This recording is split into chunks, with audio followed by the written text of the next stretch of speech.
Welcome back to the podcast History of Our World. Chapter 45, Attack of the Philosophers. Socrates was dead. Athenian justice demanded a sacrifice to appease the temper of an angry and broken city, and the great philosopher was willing to be its martyr. Whether done with honor to set a noble example for future philosophers, or out of spite to make Athens feel really bad about this later, we'll never truly know. Socrates didn't write down any of his teachings. Everything we know about him comes from his colleagues, friends, and students, and there are a few discrepancies between those accounts and how he really lived his life.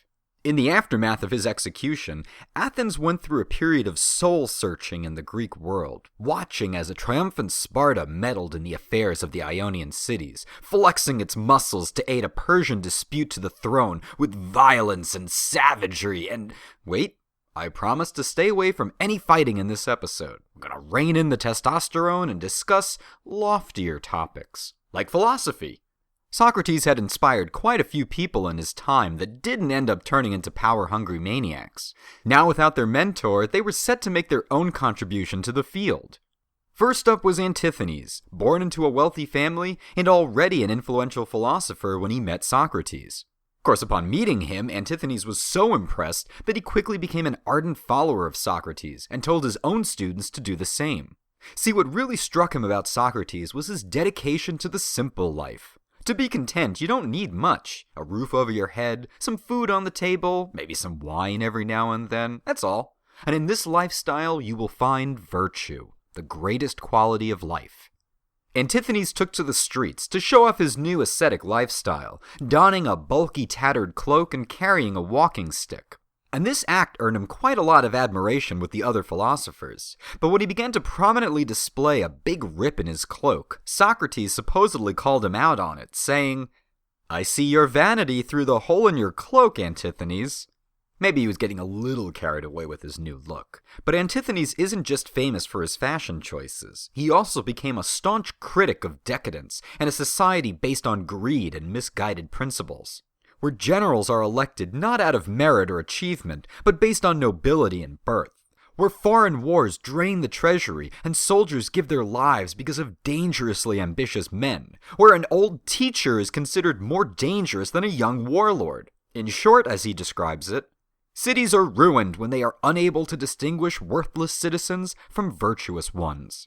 His savage attacks on society, conducted from a gymnasium called Kynosarges, led people to dub his philosophy cynicism. But not while he was alive. The title really stuck when a student of his, Diogenes, really took it to a new level. And while he embraced the term, it's meant to be more of an insult. Kion means dog, and kinikos means dog-like. And while it's nice to think it's because he was dogged in his pursuit of social commentary, it really applied more to Diogenes, who made the cynic brand popular by sleeping in a tub on the street, never bathing, and biting people. That last part's not true, although he did say he bites his friends to save them, but not actually with his teeth. Okay, from the dogs we move on to Socrates' most famous student, world heavyweight wrestling champion and all-around smart guy, Plato. Born in Athens around 428 BC with the name Aristocles, which just doesn't have the zazz of Plato. A few theories exist about his moniker, but the most common comes from a nickname his wrestling coach used to call him. Having broad shoulders, Aristocles was called Platon after the Greek platus, meaning broad, and it stuck. Then again, the whole thing might just be a cute story invented later, but whatever. Plato, like many other famous Greeks we've looked at, was born into wealth. At an early age, he already showed a prodigious talent for athletics, competing in various wrestling competitions, as well as being gifted in grammar, oration, and poetry. His talents initially convinced him that a career in politics was the best path, but as Plato was a cousin of Critias, who you'll recall was the leader of the 30 Tyrants, that wasn't happening. So he abandoned any pretense of public service and took up philosophy. At some point during his education, he encountered Socrates and was totally smitten with him. When his mentor was executed, Plato took it particularly hard, especially since he had fought to convince Socrates to either escape from prison or accept the bail money he had collected. The political climate of Athens in 399 BC wasn't exactly warm towards Socrates' associates, so Plato left the city to travel. During his years abroad, he visited Egypt, Libya, Italy, and lastly Syracuse in Sicily. In about 388, he had been invited by the Syracusan tyrant Dionysius I to tutor the warlord's young son. Since the city's victory over Athens during the wars, things have changed a bit. Gone are the assemblies and elections. In their place was a military coup led by the aforementioned Dionysius, who had seized power with the intention of conquering the rest of Sicily and Italy. But he's one of them fancy enlightened kind of tyrants who loves the arts as much as he does violence. Why, he even fancies himself a bit of a poet and tests his works on his loyal and agreeable servants. Now, one time he invited the philosopher Philoxenus to a poetry reading of his, and at the end asked for his opinion. Philoxenus replied that it was so trashy that it did not deserve to be called poetry. In his rage, the tyrant banished the philosopher to the stone quarries of Syracuse. How dare he speak his mind? But a few days later, Dionysius had a change of heart, and recalled the philosopher back to his court for a dinner, and a new poetry reading. The tyrant read his latest composition, and, assuming the hot sun had softened the stubborn philosopher, asked for his opinion. Philoxenus turned to the palace guards and said, "Take me back to the quarries." Well, the good news is Dionysius finally found it amusing how the philosopher could stand up to a mighty tyrant such as he, and let him go. The whole story is basically a setup to that one-liner, but it also shows what Plato was walking into around 388. He started off well, and the tyrant took a liking to him, but Plato quickly soured on Sicily, describing it as a place where people ate to repletion twice a day and were never without a partner for the night. What a grump. But aside from his critique of the Syracusan lifestyle, he ended up angering the tyrant just like Philoxenus, and found himself in chains, put on a galley, and ending up as merchandise in a slave market on Aegina. There, by a stroke of fortune, Plato was recognized by an admirer of his, and the man paid for his freedom, a sum of 20 minas, which is about 25 pounds of silver. A hefty amount, and once Plato returned to Athens in 387, he managed to gather the funds to repay the debt. But his liberator refused the money. So Plato, being a man of principles and such, decided the best way to honor the debt was to purchase a plot of land in the Academos section of Athens, a grove with olive and other trees dedicated to an old Athenian hero of the same name. At this site was born the Western world's first great center of learning, the Academy, a place where contemplative minds could gather without fear of judgment or retribution. All were welcome, provided they pass a mathematics test. Plato loves mathematics, and that includes women, something Socrates would have been very proud of. At this point, the Academy is not so much an institution like a university, with big marble columns and the like, but more like a public park. And the only real authority in place was a headmaster, Plato being the first, obviously, and even then the position is more about overseeing everyone's intellectual success. The Academy would last in one form or another for about 900 years, the traditional date of its closing being 529 AD, when the Byzantine Emperor Justinian had it closed due to its perceived pagan influences. Here Plato produced his famous written works, the Dialogues of Socrates, the Allegory of the Cave, even the Atlantis myth, and of course, the Republic. Plato the philosopher becomes Plato the political scientist as he discusses notions of justice, society, and the greatest form of government. Keeping in mind that a democracy killed his mentor, so you can safely bet that democracy is not going to come out rosy. So here we go, the abridged version of Plato's 5 stages of government, starting with the best and ending at the worst. The best form of government, naturally, is one ruled by a philosopher king and his philosopher elite buddies. They decide what's best for everyone, because they're better than everyone. And not to worry, you too might become one of these super philosophers one day, you just have to be smarter and better than the rest of the rabble. But let's say the government can't find enough ultra-qualified people and starts taking folk from the next rung down, people who might not really be that qualified, and eventually you end up with a timocracy. These subpar elites start to care less about intellectual pursuits and more about material ones, like getting stuff, and new ways to get stuff. And when you run out of stuff at home, the only way to acquire more is through war. This inevitably leads to an oligarchy, where these people who have the most have abandoned all pretense of scholarly thought in exchange for material pleasures and the money to acquire those pleasures. The rich are few and powerful, and the poor numerous, disenfranchised, and angry. The problem here is that the rich need to constantly expand and conquer to meet their needs, but they are unwilling to do the actual fighting. That would be the job of the poor, but the rich are afraid to arm them for fear of an armed uprising. Which ends up happening anyway, as the poor realize that together they could achieve freedom from their bonds in the form of, wait for it, democracy. Ugh. Now the unwashed masses are free to do whatever they want, like a bunch of uncaged animals. Want to blow all your money on booze? Go ahead! Laws? Who has time for that? It's a free society, man.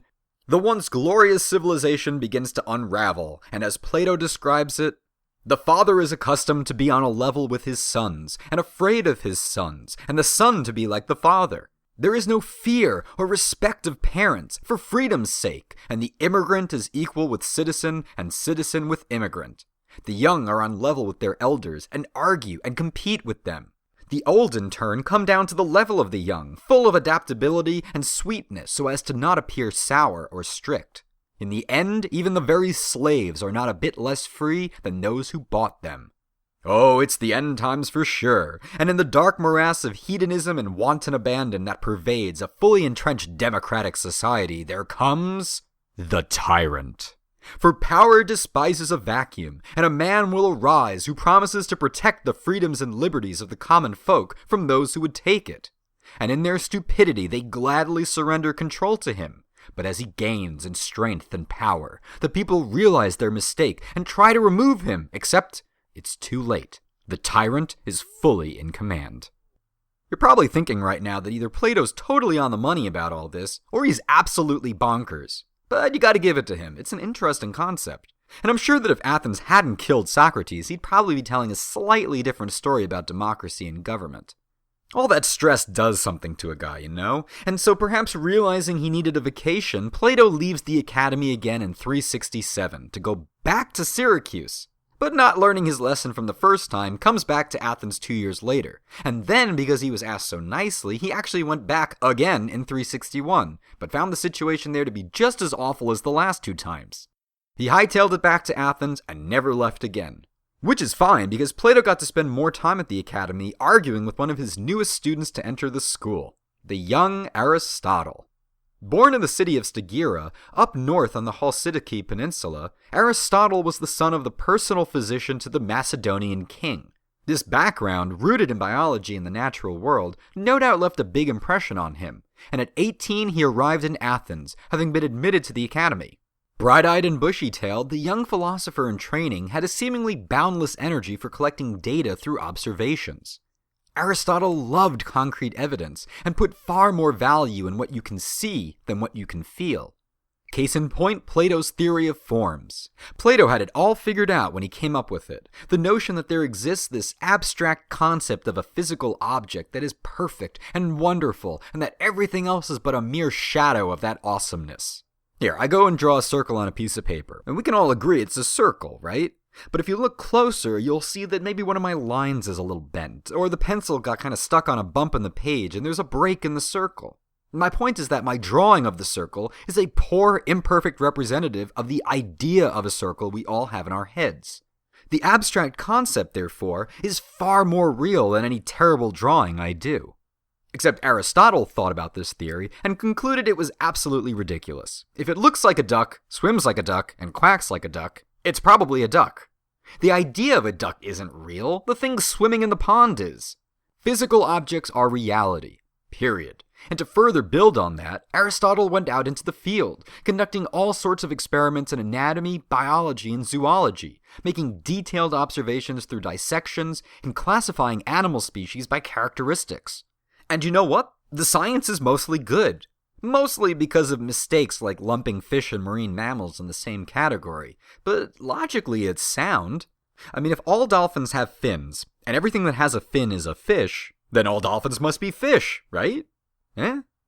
Well, I never did well in logic class. Anyway, Aristotle also dropped the ball when it came to his observation and opinion on women. Whereas Plato continued in Socrates' legacy of gender equality, Aristotle started developing some weird ideas. Like what exactly? Let's get a quote from him. This is from his book, The Generation of Animals. Ahem. Females are weaker and colder in nature, and we must look upon the female character as being a sort of natural deficiency. Accordingly, what was within the mother, it develops slowly because of its coldness, but after birth it quickly arrives at maturity, and old age on account of its weakness, for all inferior things come sooner to their perfection. Yep, and he managed to get 2 wives being that charming. Oh, and he also decided that women have less teeth than men. Mr. Scientific Method over here came to that conclusion, although no one's quite sure how. But as Bertrand Russell once remarked, Aristotle could have avoided the mistake of thinking women have fewer teeth than men by simply asking Mrs. Aristotle to keep her mouth open while he counted. Well, when he wasn't sounding like a complete yutz, Aristotle also found time to touch on politics. He took a slightly less elitist approach than Plato, believing that the masses aren't collectively stupid and really won't make a big mess of everything. All those people sharing ideas, sharing the workload, hey, that's gotta produce something great. It's like he says, a dinner to which many contribute is better than those supplied at one man's cost. Who doesn't like a potluck dinner? So yes, the collective can be better than the individual. But as I mentioned, Aristotle is only slightly less elitist. While the masses can make perfectly informed political decisions and carefully elect their officials, they really don't belong in politics. Only those whose ample leisure time affords them a life of contemplation can enter the political world. And if you've got a farm to run, you don't have time to sit around counting women's teeth. Yet for all his quirks, Aristotle really is Plato's prize pupil. Well, except he disagrees with him on the idea of forms. He disagrees with him on women. He disagrees about the role of the masses. He prefers science to theory. He points down while Plato points up. He's a little bit country and Plato's a little bit rock and roll. You see, here's the problem. Aristotle's resume certainly qualifies him to be the Academy's headmaster, but when Plato dies in 347, Aristotle doesn't get the job. It goes to Plato's nephew Speusippus, who shared his uncle's love of mathematics and had started a rumor that Plato's real dad was Apollo. You know, nothing too big. Call it nepotism or a tough lesson on how to talk to your boss, but Aristotle leaves Athens in a huff, no doubt feeling slighted at this offense. From Athens he sets sail for Assos, a city on the Ionian coast ruled by a king who happened to have studied at the Academy and liked Aristotle enough to promise him his daughter's hand. Oh, the poor thing. No idea what she's getting herself into. The king also grants him land to open an Academy-affiliated school there, and finally, it seems, everything was coming up Aristotle. Then as fate would have it, a message arrives in 343, and it's from Philip II, king of Macedon. While Aristotle was busy with his studies, the king had been conquering much of northern Greece, turning Macedon into a powerful military force. But he didn't need Aristotle for anything like that. He needed him for his brains, specifically to tutor his 13-year-old son, Alexander. As a reward, if he accepts, Philip will rebuild Aristotle's hometown of Stagira that he destroyed and buy back all the citizens that he sold as slaves. When did that happen? Well, even Aristotle knew a good deal when he saw one, and from Assos he heads off to the Macedonian capital of Pella to meet the boy who would one day conquer the world. But before we get to that, we need to talk about his daddy, Philip II, and how he turned Macedon from a small kingdom into a small empire. The cities of Thrace, Thessaly, Paeonia, and Illyria have all fallen to the might of Macedonian cavalry, as Athens and the other Greek cities cautiously watched and nervously waited. It's episode 40 as we head north to Macedon, next time on the podcast History of Our World.